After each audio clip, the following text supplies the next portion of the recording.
지난 시간에 우리는 통일왕국의 솔로몬 왕과 그의 아들 르호보암 왕자의 실책으로 인해서 결국 이스라엘이 남과 북으로 분열되는 과정과 그 슬픈 역사를 지켜보았습니다.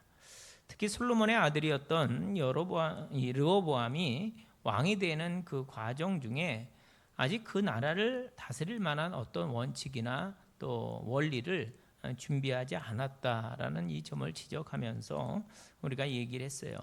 우리도 우리 인생에 허락해 주신 하나님의 그 기회를 통해서 어떤 영적인 원리와 원칙하에 인생길을 걸어갈 것인지 우리가 한번 점검해 보자, 이렇게 권면을 드렸습니다. 한번 그때로 돌아가 보세요. 여러모로 미숙했던 솔로몬의 아들 르호보암이 노신하의 말을 들었습니까? 아니면 젊은 신하의 말을 들었어요? 젊은 신하들의 그 제안을 따라서 왕이 되면 내가 더 강한 압제와 통제를 가지고 너희를 다스리겠다, 그렇게 이제 선언을 합니다. 그래서 이스라엘이 둘로 분열되는 비극을 맞게 됩니다. 북이스라엘 그리고 남유다의 이야기가 거기서부터 시작이 됩니다. 거기까지가 우리가 지난주에 살폈던 남유다의 르호보암 왕의 이야기였습니다. 한편 이제 북쪽 얘기죠. 북쪽. 우리들의 시선은 새롭게 갈라져서 세워진 북이스라엘의 첫 번째 왕이었던 이 여로보암에게로 오늘 향하고 있습니다. 원래 그는 르호보암 같으면 왕자니까 앞으로 내가 이 나라를 어떻게 하겠다, 어떻게 치리하겠다, 이런 생각을 하면서 자랐을 수도 있어요. 하지만 이 여로보암은 전혀 그런 준비나 또 훈련이 되어 있지 않은 사람이었다라는 거죠. 그런데 한순간 하나님의 강권적인 역사로 말미암아 한 나라의 리더로 세워지는 은혜를 경험하게 됩니다. 그 외에 우리도 인생을 살다 보면 종종 그런 사람들을 보잖아요. 아주 우연한 기회에 어떤 회사에 들어가게 됐는데 일을 너무 잘하고 인정받아서 승승장구하다가 결국 10년, 20년이 지나서 그 회사의 CEO가 된다든지, 또는 길거리에서 우연히 PD의 눈에 들어서 캐스팅 되어서 어떤 영상에 잠깐 이렇게 출연했는데 그게 대박이 나서 톱스타가 되는 그런 일들이 가끔씩, 아주 가끔씩 일어나요.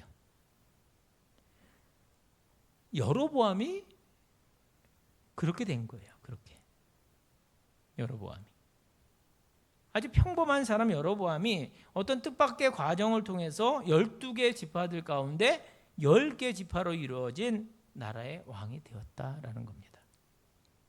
엄청 놀라운 일이잖아요. 그런데 오늘 본문에서 우리는 그러한 하나님의 특별한 은혜와 축복에도 불구하고 너무 크게 실패한 사람을 만납니다. 그게 누구예요? 오늘 우리가 누구 얘기하고 있죠? 예? 누구 얘기하고 있어요? 오늘 여로보암 얘기하고 있잖아요. 그게 누구예요? 여로보암이었다는 겁니다. 사실 그는 그 앞선 솔로몬 왕 때 그의 실정으로 인해서 무너져가고 있던 이스라엘의 운명을 다시금 회복시킬 하나님의 숨겨놓은 비밀 병기와 같은 사람이었어요. 그게 그의 사명이었습니다. 우리는 하나님께서 당신의 마음을 여로보암에게 이렇게 말씀하시면서 내가 앞으로 그런 일을 해야 한다라고 말씀하셨을 때 네 하고 나서 솔로몬이 이 사실을 알게 될까 봐 두려워서 어디로 도망가요? 애굽 땅으로 도망가 있어요. 망명을 택했습니다. 그리고 솔로몬 왕이 죽었어요. 그리고 그 아들이었던 르호보암 왕자가 이제 왕위를 계승하려고 할 때 이때 이제 기회가 왔다 하고 돌아왔다는 사실까지 우리가 알고 있습니다. 우리가 열왕기상 살피면서 본 거잖아요. 하지만 지난 시간에 그 급격한 변화들과 함께 엄청난 일이 자기의 발 앞에 펼쳐지고 있는 것을 대명케 되는 겁니다. 르호보암이 유다 지파하고 베냐민 지파, 이 두 개의 지파와 함께 남유다를 꾸리고 나머지 10개 지파 사람들이 마음이 돌아서 북이스라엘이라는 나라를 개국을 해요. 그러면서 왕관을 자기 발 앞에 갖다 놓는 겁니다. 그러니 여러분 생각해 보세요.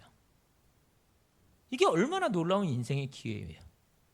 자기는 전혀 왕이 될 수, 그 시대에 왕이 될 수 없는 사람이었어요. 그런데 그런 과정을 통해서 왕이 된 거예요.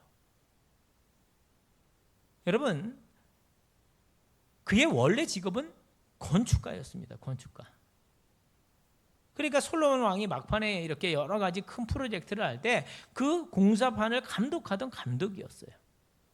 그런데 하루아침에 그런 사람이 뭐가 돼요? 왕이 된 거예요. 엄청난 신분의 변화를 경험하게 되는 거죠. 문제는 저가 막상 북이스라엘의 왕이 되고 나서 보니까 이 정치적인 상황이라는 게 꼭 하나님의 말씀대로 전에 하나님께서 주셨던 말씀이 있는데 그렇게 순종하며 갈 수 있는 게 아니라는 것을 알게 되었다는 겁니다. 하나님의 뜻대로 이렇게 나라를 다스리려고 할 때 그 결코 그게 쉽지 않더라는 겁니다. 애로사항이 많아요.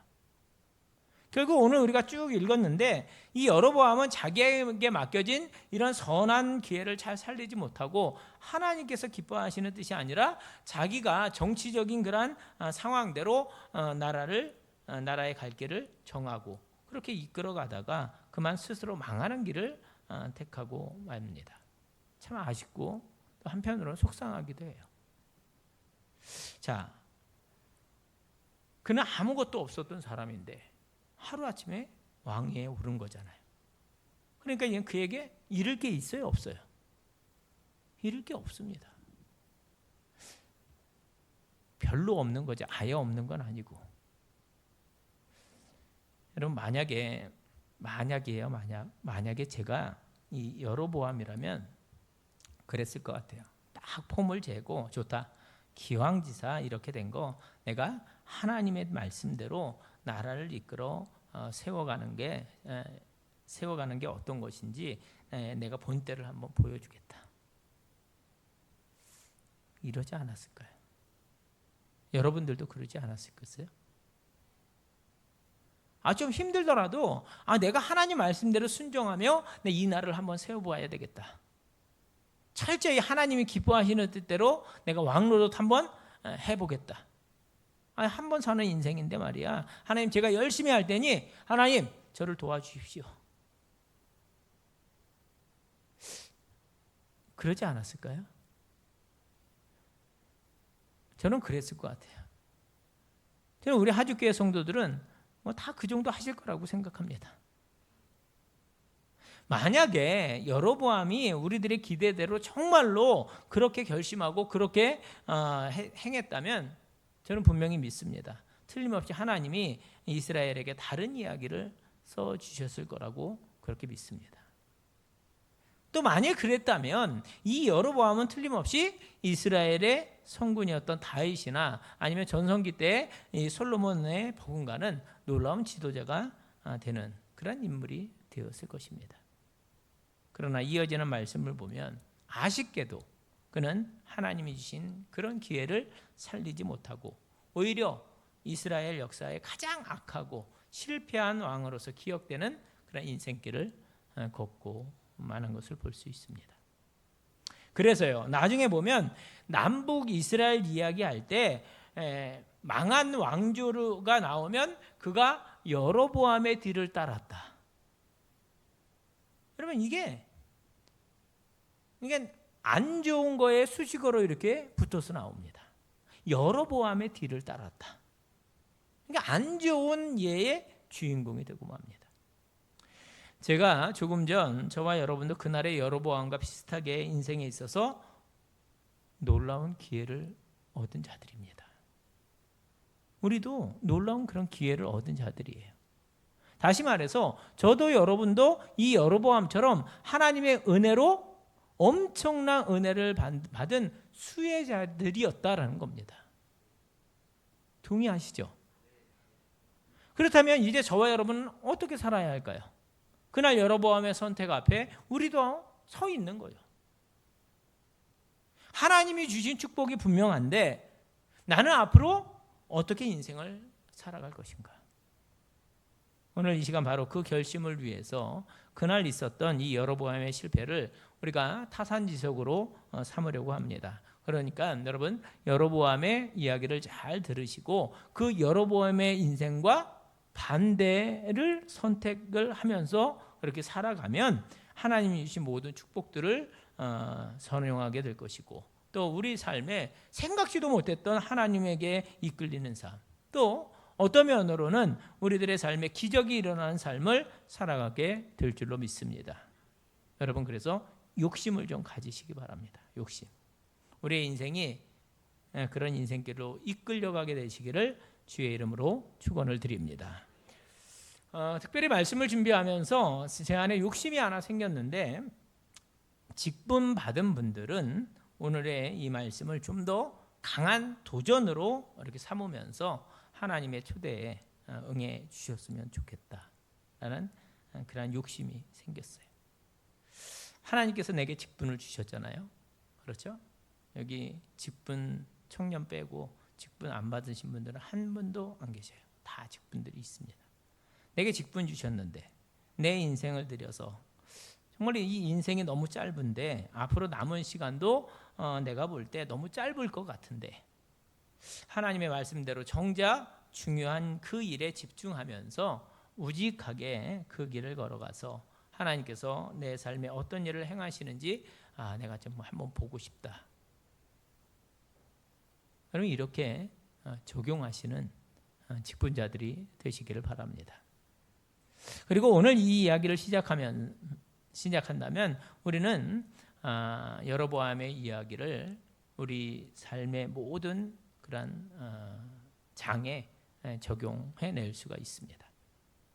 그러니까 어떤 상황이든 사람의 말이 아니라 이 상황이 좋고 나쁨이 아니라 남들이 또 어떻게 주님을 섬기든 말든 그것과 상관없이 나에게 주신 말씀으로 나에게 주신 도전으로 내가 내 인생을 내 가정을 내 교회를 경영하겠다고 고백할 때 정말 우리의 인생은 하나님이 주신 그 기회 앞에서 정말로 복된 시간들 또 복된 인생으로 채워지게 될 줄로 믿습니다. 그런 이들에게 하나님이 약속하신 모든 축복들이 현실이 되는 그런 일들이 벌어지게 될 줄로 믿습니다. 여러분 이게 성도의 영광이죠. 그렇지 않습니까? 그 하나님의 역사하심을 목도하고 그걸 통해서 정말로 정말 하나님 살아계시구나. 그걸 믿고 이 믿음의 여정을 걸어가는 것. 이게 영광입니다. 성도에게.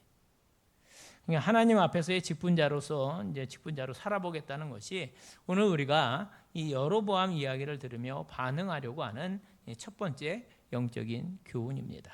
자, 여로보암은 하나님 앞에서가 아니라 사람들과 또 이 세상적인 원칙 앞에서 왕 노릇을 시작했다라는 겁니다.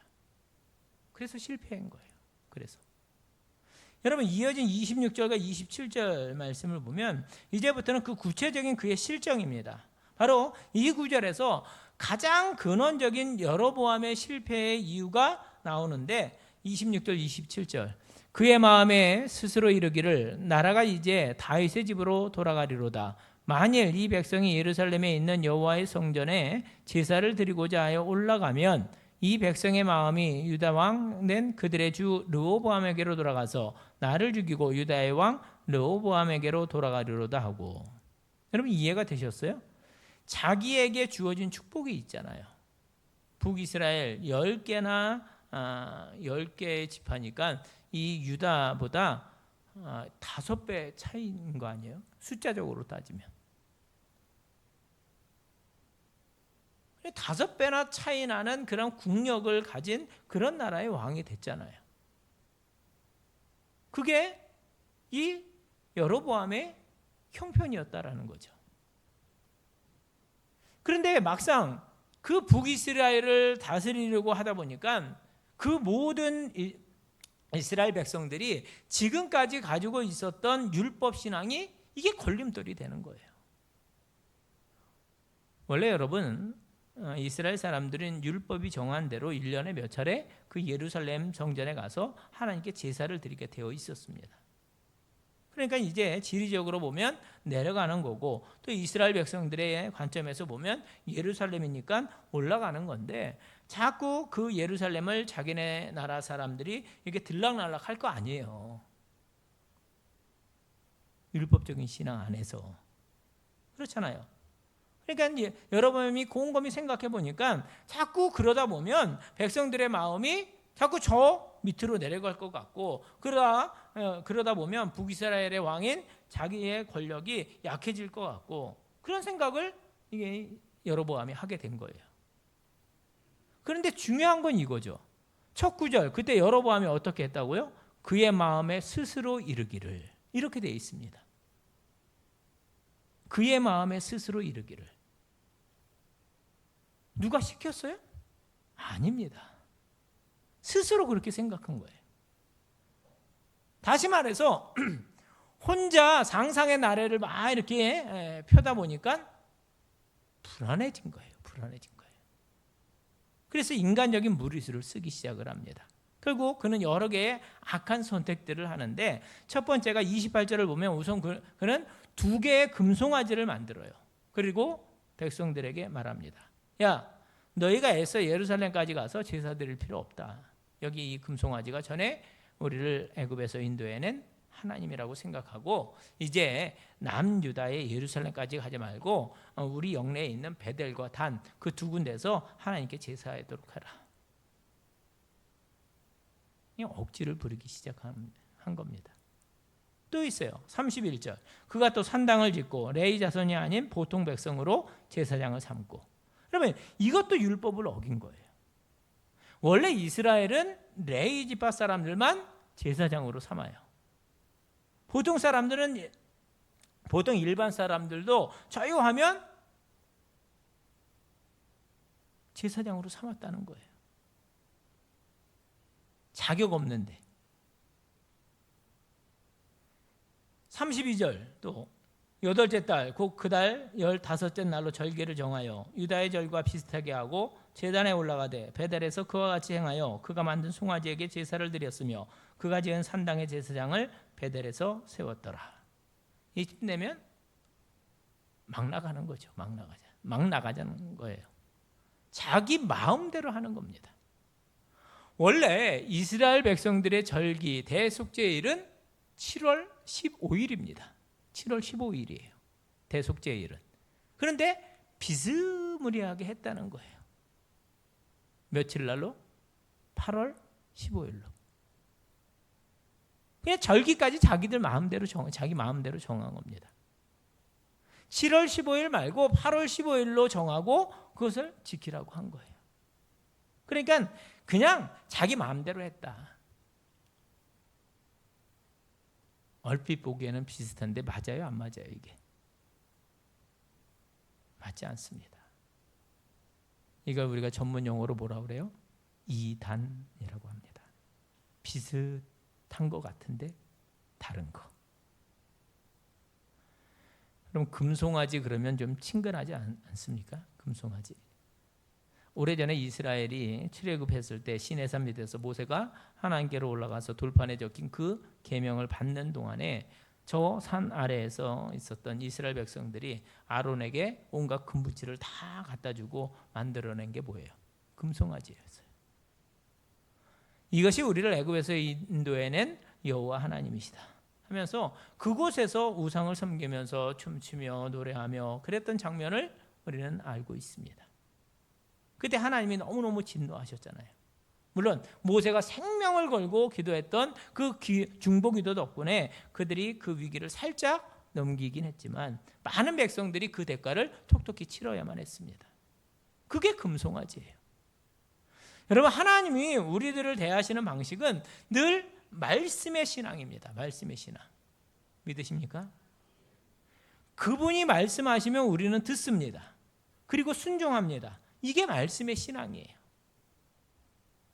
그런데 금송아지 신앙은 살짝 다르죠. 그건 누가 만들었어요? 누가 만들어요? 사람이 만들어 놓고 사람이 이걸 하나님이라고 떠받드는 신앙입니다. 오늘 우리의 신앙 패턴은 어떠합니까?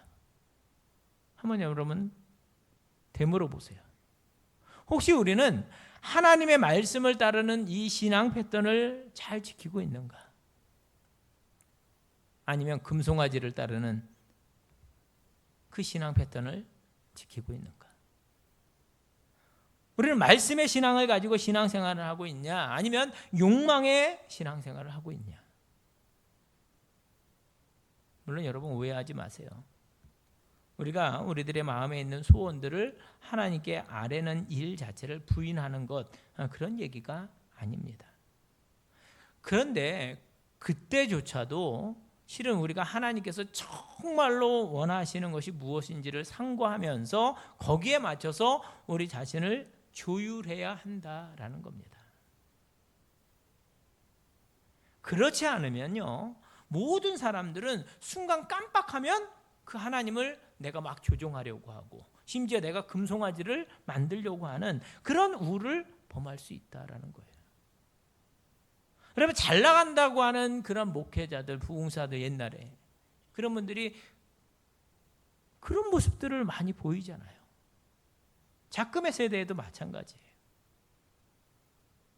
그래서 그날 이후 지금까지 수많은 이들이 그 금송아지 신앙을 가지고 있다라는 겁니다. 함께 기억하겠습니다.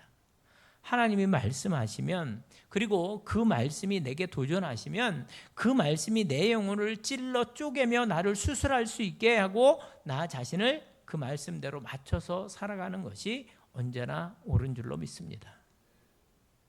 지금 여로보암이 욕망으로 하는 신앙을 보게 됩니다. 하나님의 말씀을 따라 행하면 백성들이 그 남쪽에 내려가서 예루살렘 성전에서 제사를 지내고 와도 뭐 괜찮아요. 그런데 그게 싫은 거예요. 그게. 그래서 자기가 금신상 만들어 놓고 베델, 단 이 두 군데 제단을 만들어 놓고 백성들로 하여금 여기 경계선부터 내려가지 못한다. 그냥 여기서 하나님께 제사드리라. 그렇게 명령을 해요. 레인이 아닌데도 자기가 제사장을 막 뽑아버려요. 또 산당까지 만들어요. 아니 심지어 절기까지도 자기가 비스무리하게 그렇게 만들어요. 이 모든 것들이 뭐냐? 바로 금송아지 신앙이었다. 욕망적인 신앙이었다라는 거죠. 결국 하나님이 개입하십니다. 당연하지 않겠어요? 아무리 북이스라엘이라 할지라도 그들도 하나님이 사랑하시는 선민이 맞습니다. 아무리 급조된 왕 여로보암이라 할지라도 하나님이 그 여로보암에게 또다시 기회를 주세요. 바로 내치지 않습니다. 회개의 기회, 다시금 당신께로 돌이킬 수 있는 기회를 주십니다. 그러면서 보면 13장으로 넘어가는 거예요. 새로운 이야기가 펼쳐집니다. 1절 말씀, 13장 1절.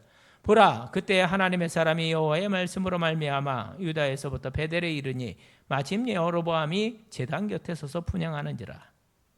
여러분, 이 패역한 여로보암 왕이 베델에서 그 금송아지에게 분향하려고 하는데 저 남쪽 유다 땅에서 당신의 메신저 하나를 보낸 거예요. 뭐 선지자 중에 하나겠죠. 그 사람이 지금 하나님의 말씀을 가지고 북이스라엘로 올라왔는데 마침 여로보암이 뭐 하고 있어요? 제사를 지내려고 하고 있는 거죠. 순간 하나님의 말씀이 그를 통해서 선포됩니다. 그 장면을 머릿속에 이렇게 상상하면서 여러분 2절 3절 말씀을 보세요. 하나님의 사람이 제단을 향하여 여호와의 말씀으로 외쳐 이르되 제단아 제단아 여호와께서 이와 같이 말씀하시기를 다윗의 집에 요시아라 이름하는 아들을 낳으리니 그가 내 위에 분향하는 산당 제사장을 내 위에서 제물로 바칠 것이요 또 사람의 뼈를 내 위에서 사르리라 하셨느니라 하고 그날에 그가 징조를 들어 이르되 이는 여호와께서 말씀하신 징조라 제단이 갈라지며 그 위에 있는 재가 쏟아지리라 하매.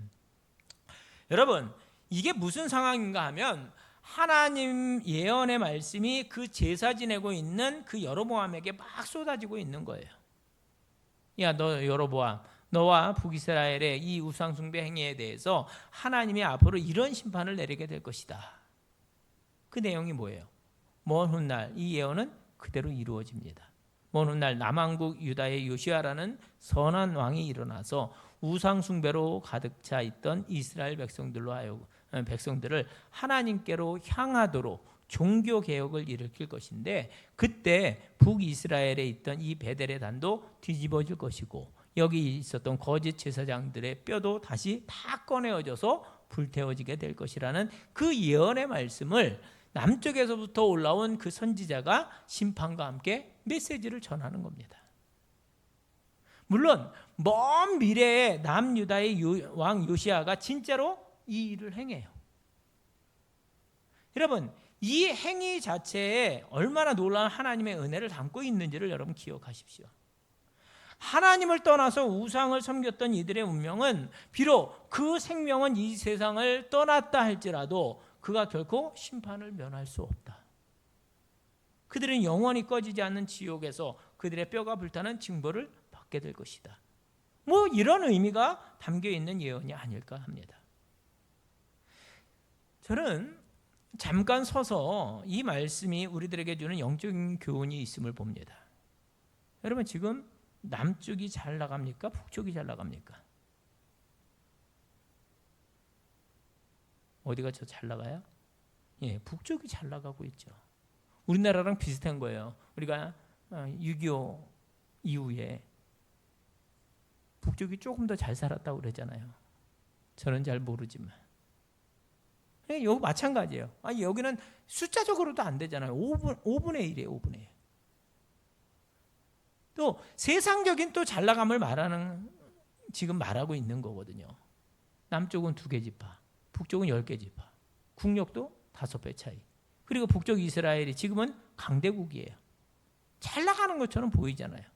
위치도, 명예도, 소유도, 평판도, 힘도 있어요. 다 있어 보이지만 만약에 저들이 여호와 하나님이 아니라 거짓 우상을 섬겼다면, 그래서 백성들을 미혹한 사람들이었다면 그들은 영원히 지옥의 심판을 면할 수 없게 될 것이라, 이런 의미인 것입니다.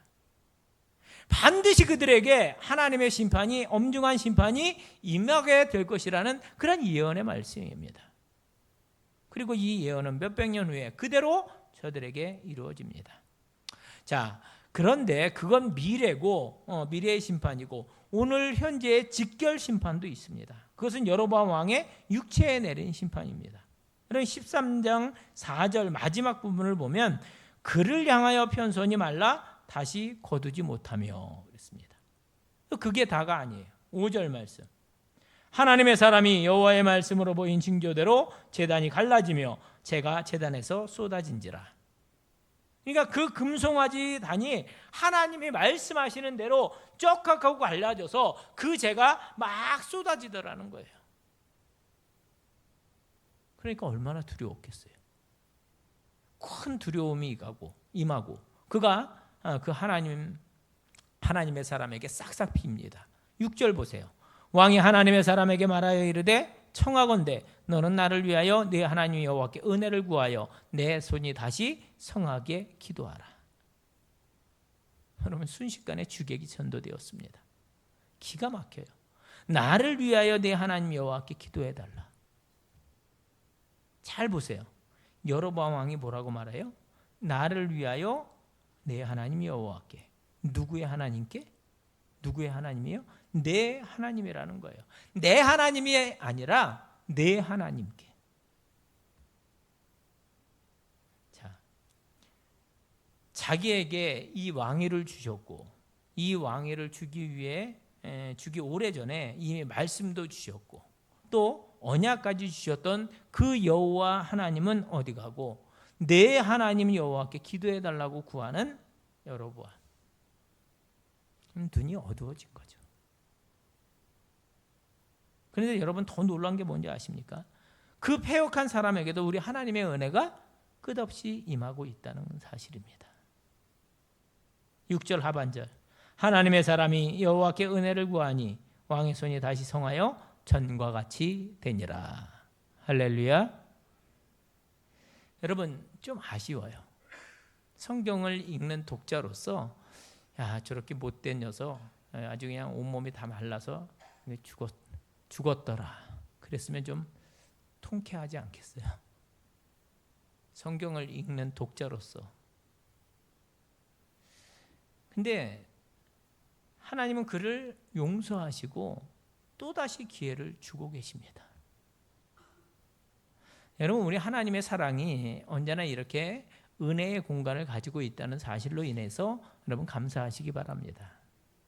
그 은혜의 수혜자 중에 하나가 저희고 또 여러분입니다. 이쯤 되면 여로보암이 정신을 차려야 하잖아요. 그런데 이 이야기는 그렇게 끝나지 않습니다. 이 모든 이야기가 마쳐질 즈음에 여러분 13장의 마지막 33절과 34절은 이렇게 되어 있습니다. 한번 같이 읽도록 하겠습니다. 33절, 34절 함께 읽습니다. 여로보암이 이 일 후에도 그의 악한 길에서 떠나 돌이키지 아니하고 다시 일반 백성을 산당의 제사장으로 삼되 누구든지 자원하면 그 사람을 산당의 제사장으로 삼았으므로 이 일이 여로보암 집의 죄가 되어 그 집이 땅 위에서 끊어져 멸망하게 되니라. 아멘.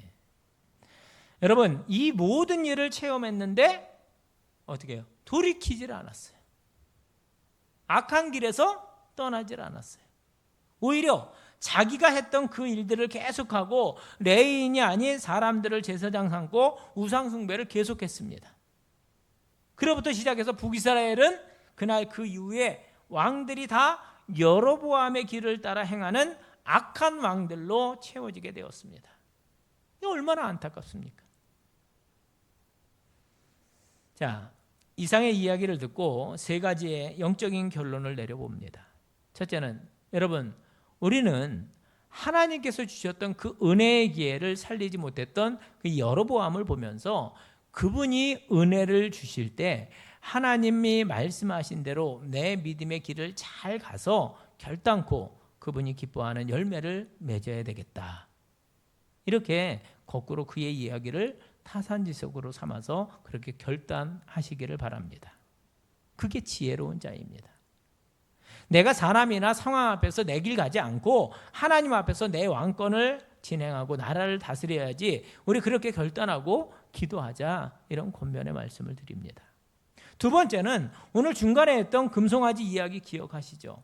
하나님 신앙, 말씀의 신앙과 금송아지 신앙, 즉 욕망의 신앙을 이야기했는데, 하나님이 말씀하시면 그 말씀대로 순종하며 살아야지, 오히려 내가 하나님을 만들어 놓고 내가 하나님을 조종하려고 시도하는 욕망신앙 중심적인 생활을 하지 않기로 이 시간 결단하시기를 부탁을 드립니다. 마지막 세 번째, 기회를 주셨어요. 하나님이 책망하고 손이 말라버렸다가 다시 고쳐지는 그런 은혜를 입었어요. 그런데도 여로보암은 끝까지 자기의 금송아지, 자기의 제사장, 자기의 절기를 붙들고 살아갔는데, 그런 여로보암이 아니라 얼른 알아차리고 즉시 회개하고 돌이켜서 내가 하나님의 은혜 안에서 내 인생을 살아가리라, 이렇게 결단하고 기도하고 또 그렇게 살아가는 우리 하주교회 모든 성도들이 되시기를 주님의 이름으로 축원을 드립니다. 우리 이 시간 함께